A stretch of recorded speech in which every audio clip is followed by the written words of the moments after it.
We're going to be talking on Wednesday nights about how to fall in love with God. Now, I realize that some people actually react negatively to the phrase fall in love because they say you don't really fall in love. We use the phrase, at least in what I do for a living, my day job, we use the phrase fall in love because that's how people think.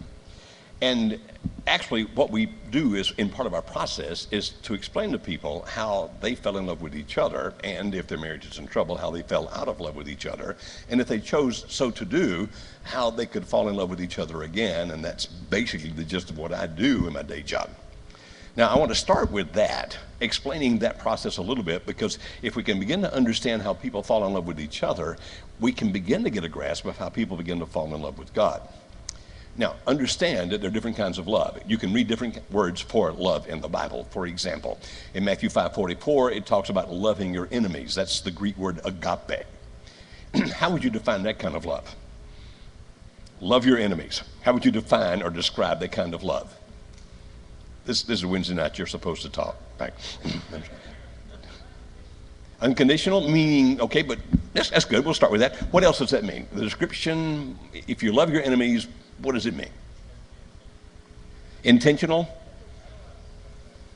Okay, it's not natural to me to love my enemies. Okay, it's intentional. Very good. Yes, ma'am? Choice. Okay, and so does it necessarily involve an emotion? Oh, well, we got mixed answers here. Someone like this, and a couple, I have no idea. Okay, so does it involve an emotion? If you're going to love your enemies, does it involve an emotion? You see, you're all afraid whatever we say, he's going to make fun of us. There is no correct answer to this. What do you think, Dwight? I see you're...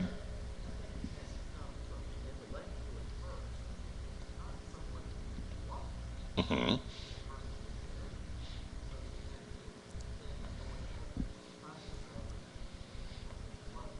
Okay, so it starts with intellect. It's a conscious effort. It can result in an emotion. Would you agree? Remember back when that 3 or 4 years ago when that big hurricane hit the Gulf Coast down there? There's a friend of mine who lives over in Haint Hollow. Anybody familiar where that is? Or close to Eagleville? You've heard of Eagleville? Okay, he lives over there. He's a good buddy of mine, very, very dear friend. His name is Jeff King. Jeff, if you've ever passed by these towers, they have these blinking lights on it and wonder who climbs up and changes those. That's Jeff's company. They climb up and change those towers. He's changing lights in Puerto Rico even as we speak. Okay, so they all over the place changing lights. His biggest competitor is on the Gulf Coast. A guy that sometimes not only underbids him, but sometimes does nasty things kind of behind the back to get jobs away from Jeff. Not always up and up. And when the hurricane hit, the guy was just devastated. And so when Jeff found out about it, he went and got several, or at least one big, huge gasoline tank, put it on the back of a big, big truck, filled it up with hundreds and hundreds of gallons of diesel fuel, got his chainsaws, put them on the truck, got a whole bunch of other stuff. He got a portable generator, put it on the truck, and drove down to his competitor's place. He said, hey, I'm Jeff King. You may know who I am. He said, use them as long as you wish. The guy would just, he couldn't believe that Jeff was doing it. I mean, these are hundreds of gallons and all, et cetera, et cetera, et cetera. And he said, I'll pay you back. And Jeff said, when you can. But it may be a while before you can because you're in pretty bad shape. But here's the fuel, and here's the chainsaws to cut the wood away, and here's all the stuff that you need, the generator, and whenever you can, get it back to me. Whenever you can pay me, and that's it. Now, that was a choice. Do you think it involved any emotion? Somewhere along the line, you've got to feel something, wouldn't you think? Like you're going to drive away thinking, I'm pretty good. Or at least thinking that felt good. It felt good to do something for the other person. Jeff wouldn't feel pretty good. He's actually a very humble guy. But he would feel good about doing it. So loving your enemies may start as a choice, but it could also involve an emotion. Agree? Okay, and we start looking at other Koine Greek words, the New Testament written in Koine Greek. There's one called storge. Storge, you very seldom hear it discussed. It has to do with a natural affection, like the affection that a mother would naturally feel for her child.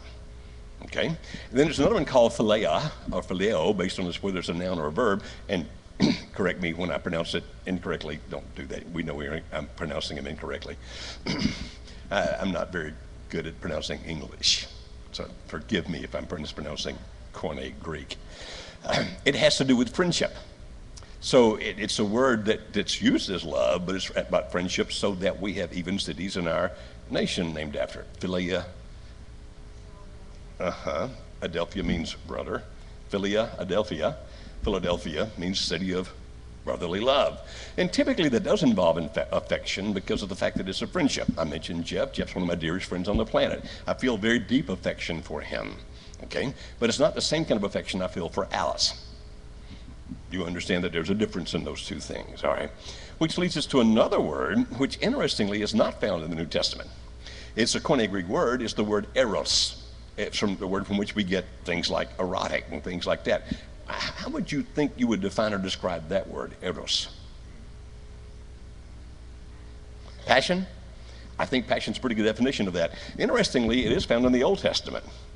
And the Septuagint, which is a Greek translation of the Old Testament, is actually found, and there's some passages in the Old Testament talking about the love between a man and a woman, where it is definitely the word that if you were going to use the Greek word, that's the word you would use, so the Bible does talk about it. But it's not talked about so much in the New Testament. People have sometimes said, if the fact that God didn't talk about it, that means it's got to be bad, right? No, it's what's called arguing from silence. You can't do that. It doesn't mean that it's bad. I think there's a couple of reasons probably it's not in the New Testament. First of all, you can't command it. Would you agree or disagree? You see, if I could command people to feel passion toward another person, I would be a billionaire. People would pay me lots and lots of money for that. Make him love me. Our oldest daughter, Angel, is mentally handicapped. She operates at a level about a slow 7-year-old. Her boyfriend, who is just a couple of years younger than she, they met when they were in the handicap classes at school back in Augusta, Georgia. He's a couple of years younger than she and operates about the same level, wouldn't you say, Alice? Is about her? Okay.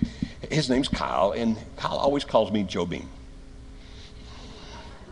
It's never Joe, it's never Mr. Beam, it's Joe Beam. Okay.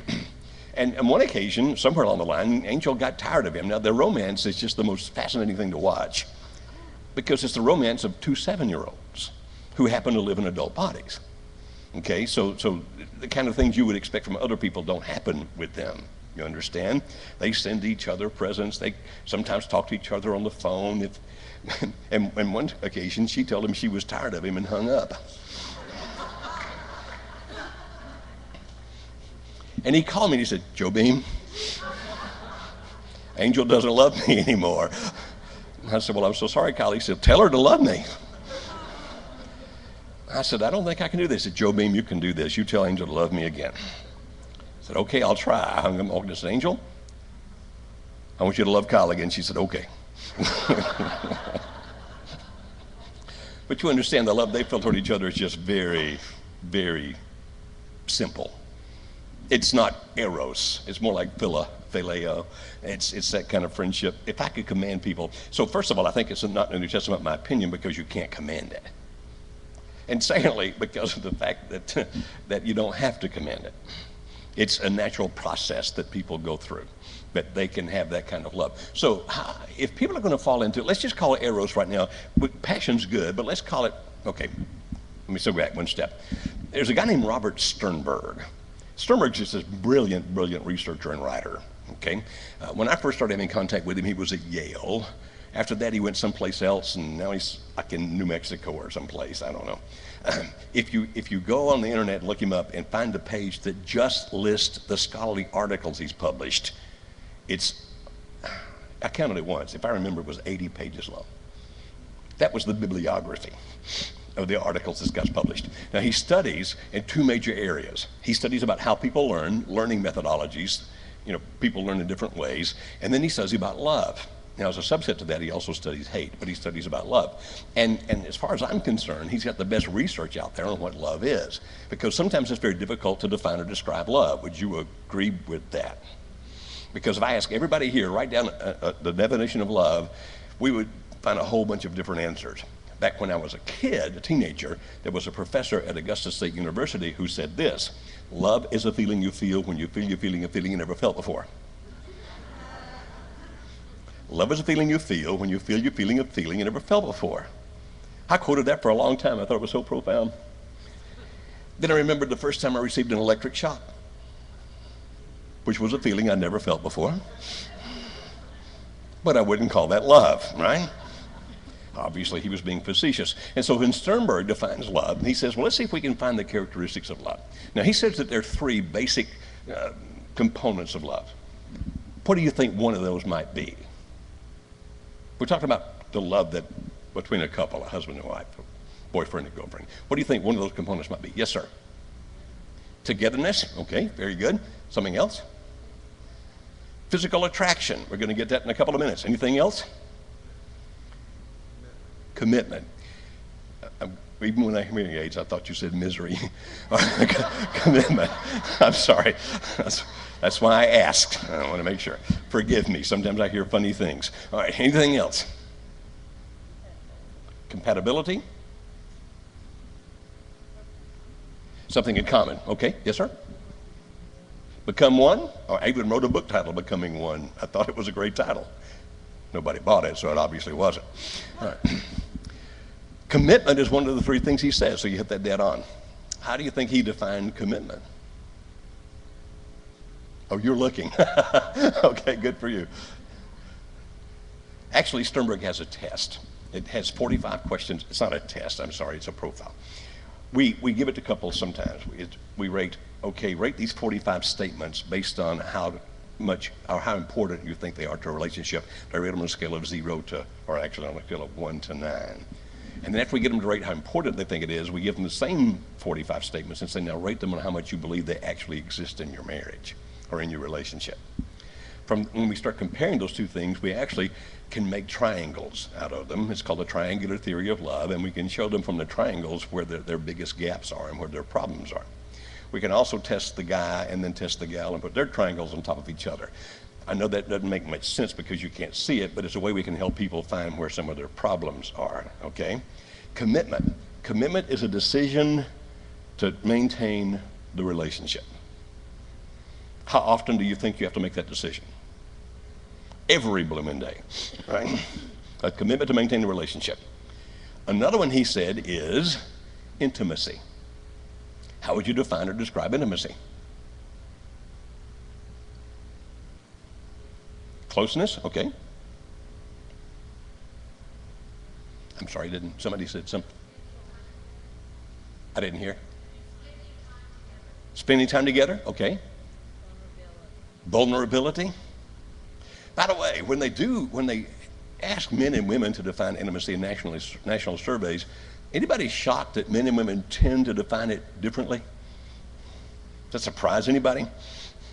For example, if two good old boys from East Tennessee are talking to each other, and one says to the other, last night my wife and I had 3 hours of intimacy. What did the other guy hear? Liar.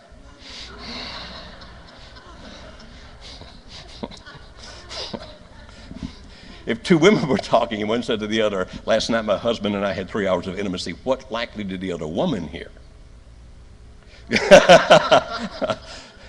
She would have had, you held hands, you watched the fire, you talked to each other. See, women tend, in national surveys, women tend to see intimacy as being vulnerability, openness, transparency, closeness, all those kinds of things. In national surveys, men tend to see intimacy in terms of action. It could be making love, that's one of them, but it can be anything they do. Like if she says, we need more intimacy, he might say, I built you a gazebo. Therefore, if a guy takes out the garbage, it's like, do you see how much I love you? Me taking this out. So if a guy's doing something, it tends to be an act of intimacy. Now, by Sternberg's model, we look at the female definition or description. It is, as a lady in Texas said it to me, say it slower and you have it. Into me, see. Intimacy, into me, see. All right. The third he calls passion. How would you define or describe passion? Try to remember. What an old bunch.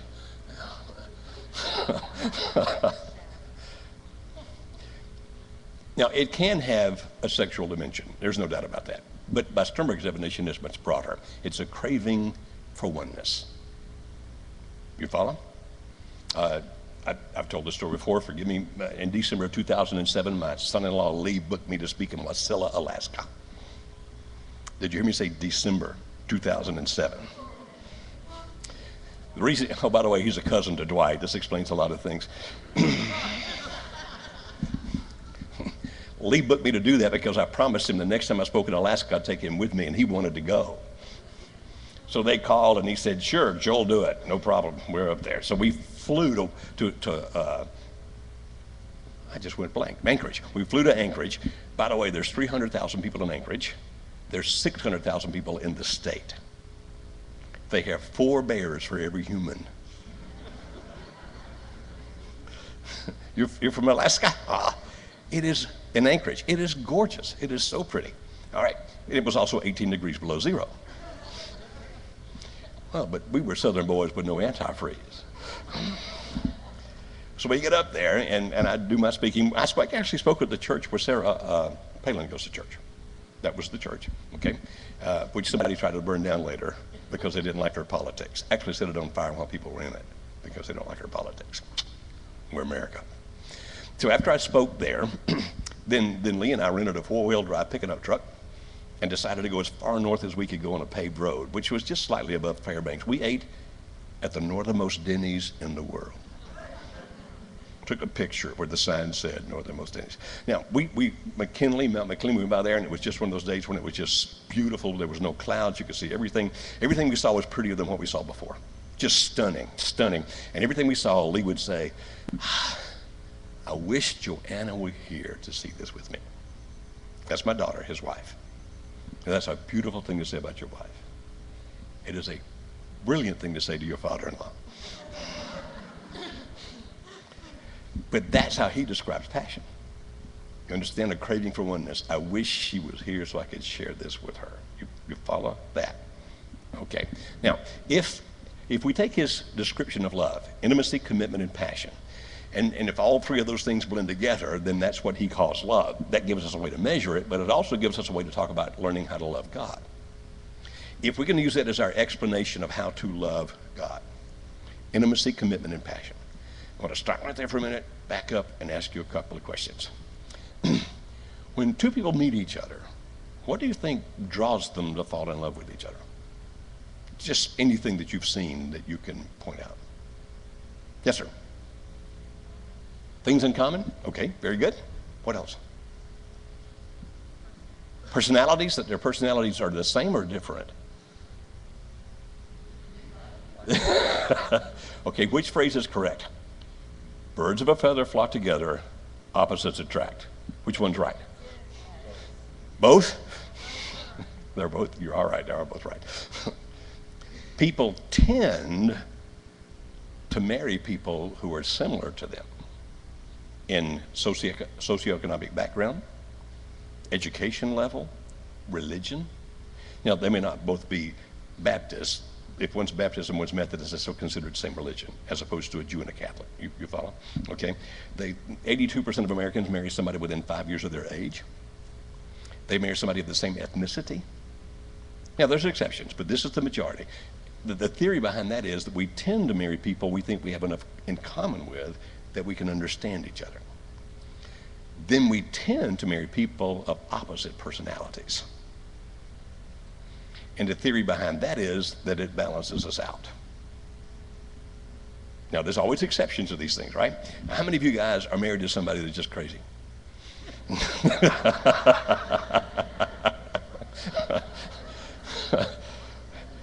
Most people go, I ain't answering that, and some say, let me ask it a different way. How many of you are married to somebody who has a different personality than you are? All right, meaning that one of you is very outgoing and the other one is more reserved. Like that? We call it this way in our profession. There are people who are actors and there are people who are processors. Actors are people who can process, but they typically act before they process. Processors can act, but they typically process before they act. Understand the difference? So we got the people who think it through before they do it, and the people that do it and then think about what they did. Okay. I'm sorry, what happened back there?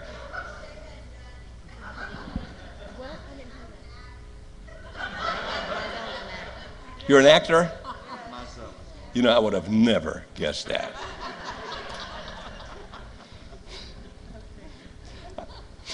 I'll give you the opposite of that. A guy in one of my workshops once, I said, now, are you an actor or a processor? He went.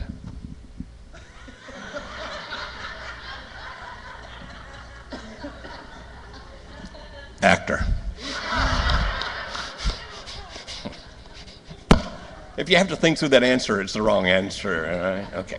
All right. How many people, oh, this is interesting. How many people married somebody with a different body clock? Meaning one of you is a morning person, one of you is a night person.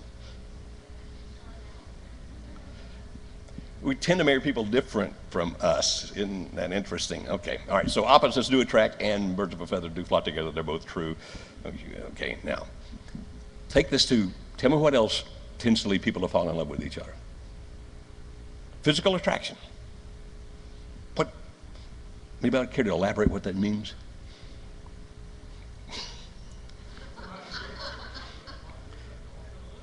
Just going for the looks.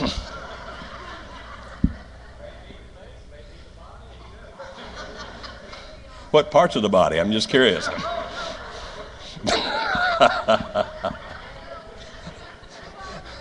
Yeah, yeah.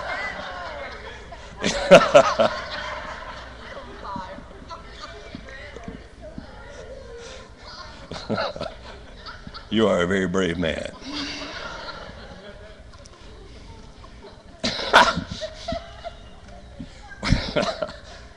Okay, I made an acronym out of this that I typically teach this to counselors and therapists. I call it PIES, P-I-E-S. It helps you understand what people are attracted to in another person. P-I-E-S, that's an acronym. P, physical. I, intellectual. E, emotional. S, spiritual. So physical, intellectual, emotional, spiritual. By the way, you could say it this way: body, mind, heart, and soul. You say, why didn't you say that? Because it doesn't spell anything. So physical, intellectual, emotional, and spiritual. So I won't go through all the reasons. There's lots of research on what physically attracts people to people, by the way, and I won't go into all of that tonight because it can wind up a little risque if we're not careful, so I'll just leave that out. But people, we wind up being physically attracted to people. Not everybody's attracted to the same person. If so, we'd have a line around the planet around two people. Okay, but have you noticed that there's some people who are very, very physically attractive that if you're around them any length of time at all, you don't find them attractive in any other way whatsoever? Alice and I were at a buffet one time. This couple got in line behind us. He was gorgeous. She was gorgeous. I mean, I didn't like them right off the bat. They were just beautiful people. We got to listen to them talk to each other for like 5 minutes. Together combined, they had the IQ of a carrot. I thought, nice houses, but nobody's living in them. Intellectual attraction basically says that we can talk to each other. That's why you typically don't see somebody who is highly, highly educated married to somebody who only has a little bit of street smart. You understand? They need to have something they can talk about to each other. All right, so emotional attraction, here's what that means. This person evokes within me emotions that I enjoy feeling. So it may be that he or she makes me feel safe. It may be that he or she makes me laugh. It may be that he or she makes me feel special. You know, emotions, they evoke emotions I enjoy feeling.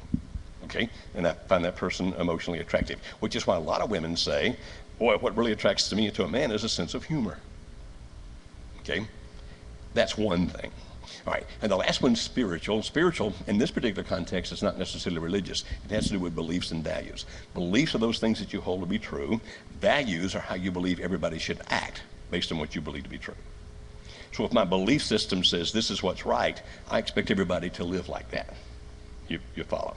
We tend to be attracted to people that we see as having, that we perceive as having a similar belief and value system to ours, or that we perceive as having a superior belief and value system to ours. That's who we tend to be attracted to. Now you understand there's exceptions all the way across there, okay? What really makes a person attractive is a combination of those four. So a person might be a 10 on the physical attractiveness, but so low on the others that you don't really want to be around them. Or a person could be so emotionally attractive that even if he or she is not the most gorgeous person on the planet, people will just gravitate to them because they're so strongly attracted to them. You follow? All right.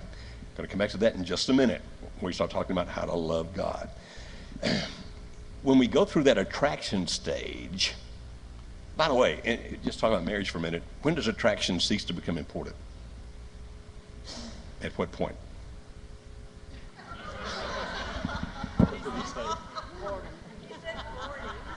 40. 40. 40. It never ceases to be important. They never cease to be important. Never. You follow? Never. I could talk a whole lot about that if this were a marriage thing, but I'm not going to talk about it. They're always important as long as you live. They do change. I mean, physically, has anybody noticed that you've changed? Anybody live long enough to discover that gravity is not your friend? I got a whole bunch of jokes about that I won't tell here. All right, so if I'm attracted to another person, that still doesn't mean we're necessarily going to develop a relationship. Agree? There's a lot of attractive people on the planet. One less than most of us think, but there's a lot of attractive people on the planet. So what then leads me to start falling in love with that person? Oh, by the way, people who say I fell in love at first sight means that one of those were so strong, it brought a very strong emotional feeling within them. And that's what's called love at first sight. It can work if it's replaced quick enough. If it's not replaced quick enough, it's a flash in the pan. Okay? All right. So what then, if you get past that, what leads people to fall in love with each other, which is going to lead us to our discussion of God? The next thing is what I call acceptance. Okay. That means this. If I believe that you can accept me as I am, I will feel loved. If I can accept you as you are, I will love who you are. Now let me see if I can make that make more sense. From childhood, we learned that there are people who will not accept us as we are. Correct? And so as small kids, we learn how to build a wall and then paint a picture that gets us accepted. It may be one picture at school, another picture at work, another picture at church, another picture in social situations. But if I pretend to be that painting, then people will accept me. Now, that doesn't make me very happy because I know that's not who I am. Therefore, if you say, if all I'm doing is showing you that painting, I'm pretending to be what I think you want me to be, and you say, I love you, I don't believe you. What I think is you love who you want me to be. You love what you think I am. You don't really love me. Because I'm on this side of the wall over here.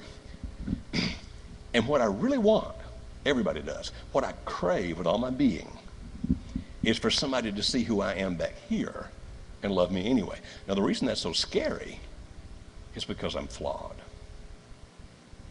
Anybody else flawed? Okay. I have all kinds of things wrong with me. And I'm afraid if I take a brick off and let you see the real me, that you won't accept me. Oh, I can't accept that. Now, if I take a brick off and you accept me,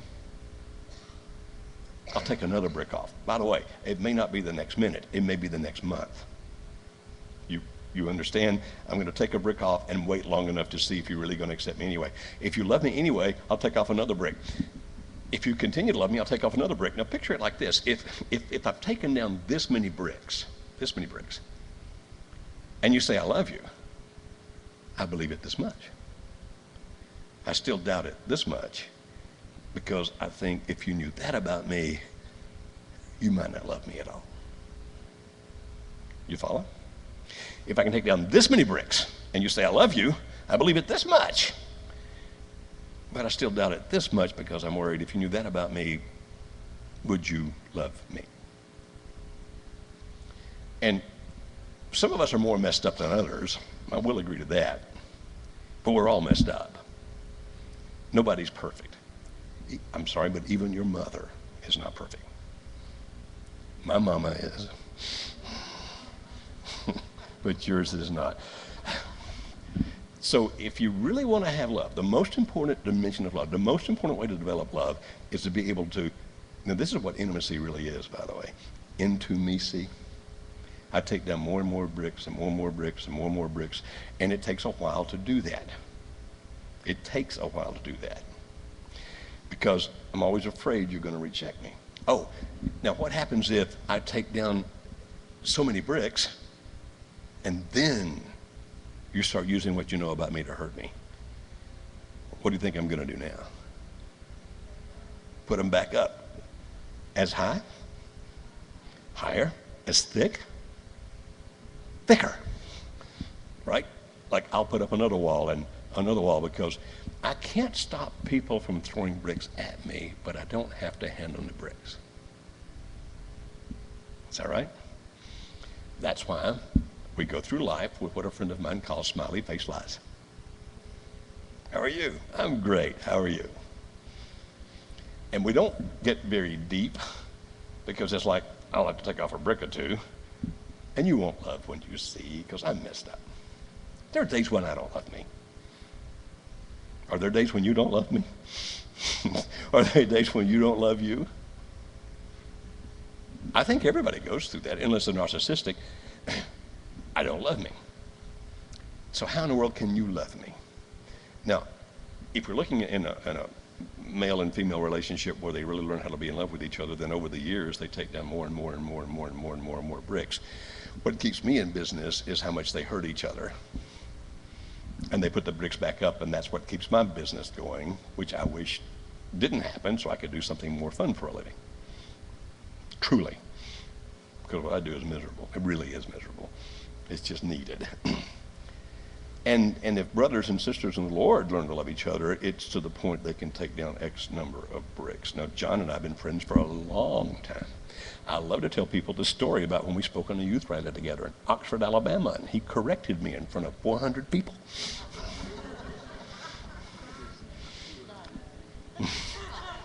God could love him. I wasn't real happy with him. And what made it worse was he was right. Well, he really aggravated me. Now, John has no memory of that, but I do because I was the one embarrassed in front of all those teenagers. But we've known each other for a long, long period of time. Do you think that on any given day, one of us can still do something stupid that hurts the other's feelings? Absolutely. But at least we're not taking what we know and destroying the other one. It might be I do something dumb, I hurt your feelings, but it's not like, I know this about you, I think I'll hurt you with it. Oh, and that's the other thing. If I take down my bricks with you, I want to have at least some security that you're not going to hand that brick to somebody else to hit me with it, too. I mean, when you find out other people don't keep your secrets, you don't tell them anything else, do you? Like, I'm not trusting you with any information. That's the end of that. So the more I can take down the bricks, the more loved I feel. If it's reciprocal, then we really love each other deeply. And if that can happen over a lifetime, I don't know if you ever get all of them gone, but I think you can get closer and closer and closer and closer and closer, so that sometimes when I'm speaking in other cities, I'll point out, when I'm talking about a different subject, I'll point out I'm a recovering alcoholic. But the relationship I have with Alice is, if I were to get drunk tonight, and I always pause and say, this is an illustration, not a plan. If I were to get drunk tonight, the person I would call to come get me would be Alice. Would it hurt her? Yes. Would she be very devastated? Yes. But would she come get me? Yes. Now, I don't think I could do that many Friday nights. You understand? Because there'd be a time when she'd start protecting herself. But when you know you have that kind of relationship with somebody, yes, she'll be hurt, but she's not going to abandon me, at least not that quickly. There may come a time I can run her off, but it's not going to happen that fast. What do you think that does to your behavior patterns? Well, I haven't gone to Dallas or New York or any other place and gotten drunk and called Alice. You follow? Okay. Because you know the other person accepts you. Now, let's transfer all that over to God. It's hard to talk about being attracted to God, although I think we could. The physical attraction to God doesn't really play out, at least not in the way we would think, so I'm going to skip that. But we can be attracted to God if we begin to understand that God actually thinks in such a way that while we can't understand the intelligence of God, that's beyond us, that we really do have a way to communicate with each other where we understand each other, that that's actually possible. What about emotional attraction? What do you think would emotionally attract somebody to God?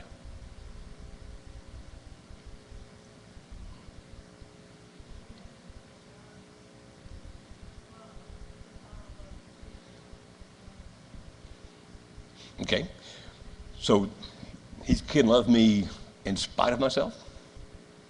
Yes, sir? I'm sorry, I didn't. God can put you back together when nobody else can. I believe with that. I agree with that too. Does God evoke emotions within me that I enjoy feeling? Now, it doesn't mean that they never evoke other emotions, because even a person I love can sometimes evoke emotions within me like fear. So I don't mean that that never happens.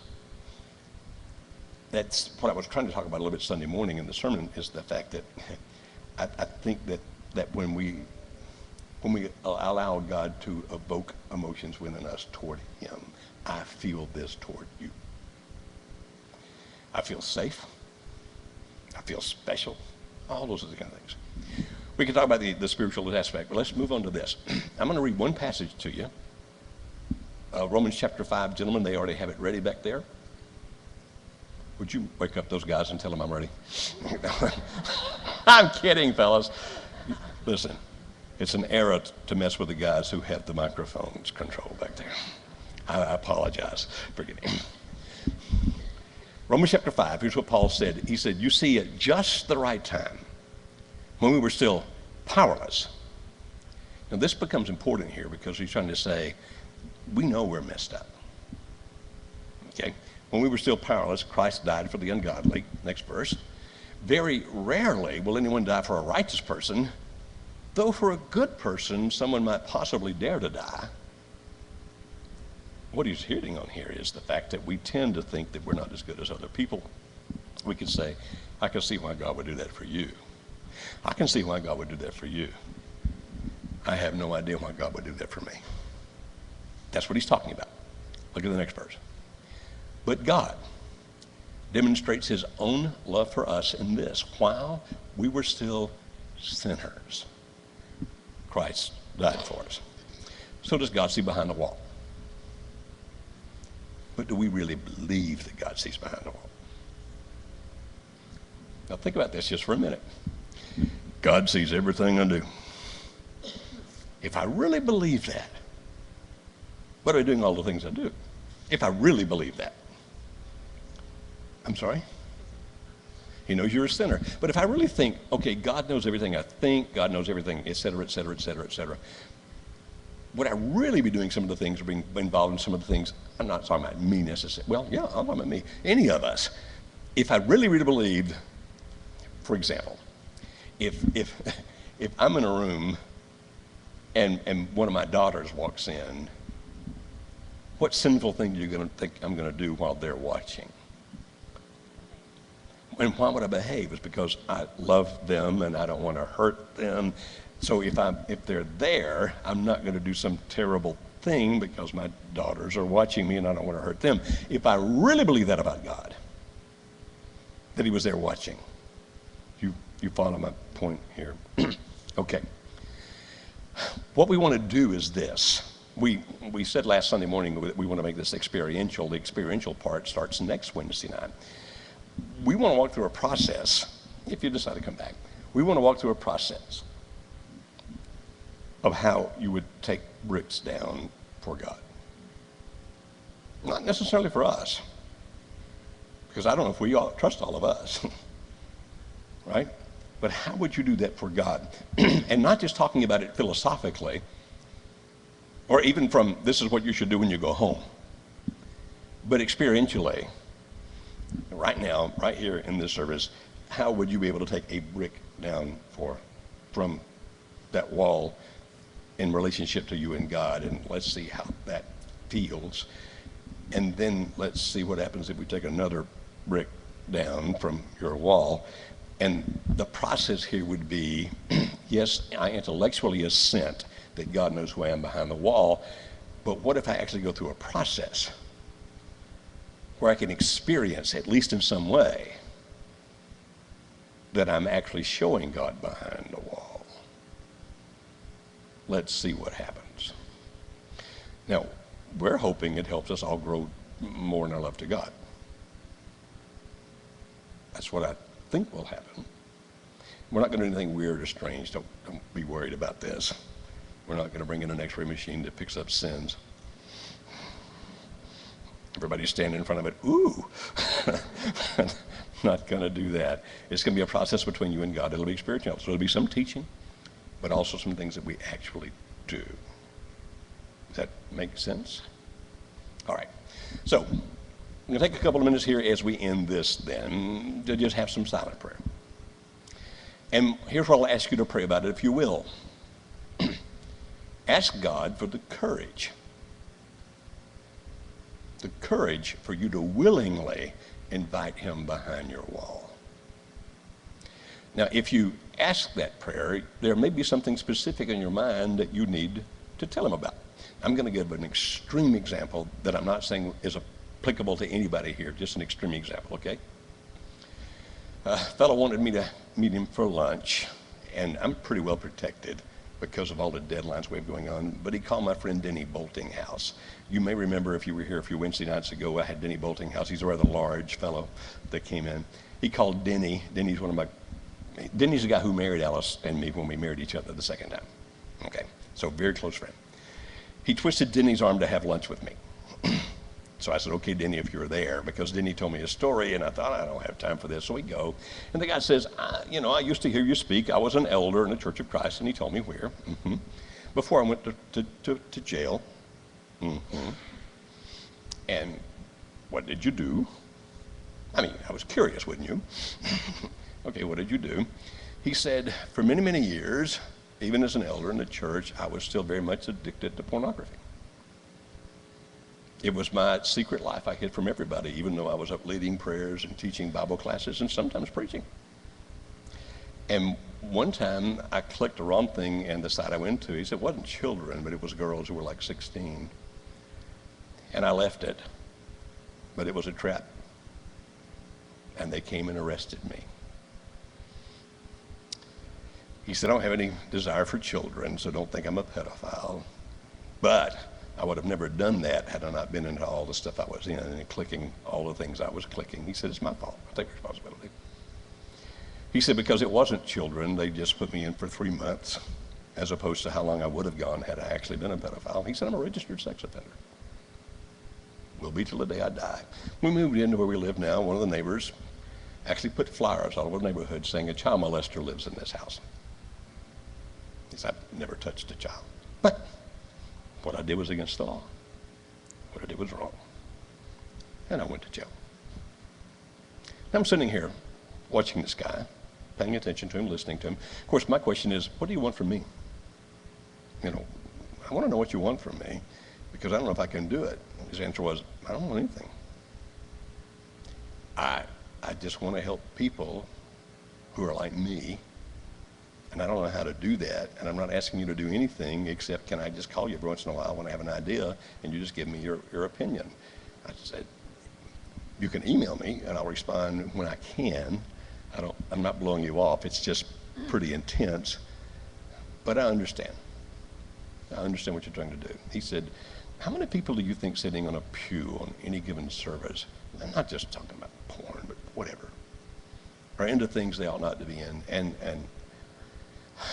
they're doing the preaching or the leading the prayers or leading the singing or teaching the Bible classes or whatever else? I don't know the percentage, but I know that I've been in church. I've been preaching since I was 20, which means right at 90 years. Coming up on 44, feels like 90. How many people have I seen who were the leaders in the kingdom get busted? A lot. He said, wouldn't it be amazing if somehow we could just get people to be honest with themselves and honest with God and cut these things off before they happen? Because if I had ever been able to tell somebody about this and deal with it, I would have never happened into that particular site and not gone to jail.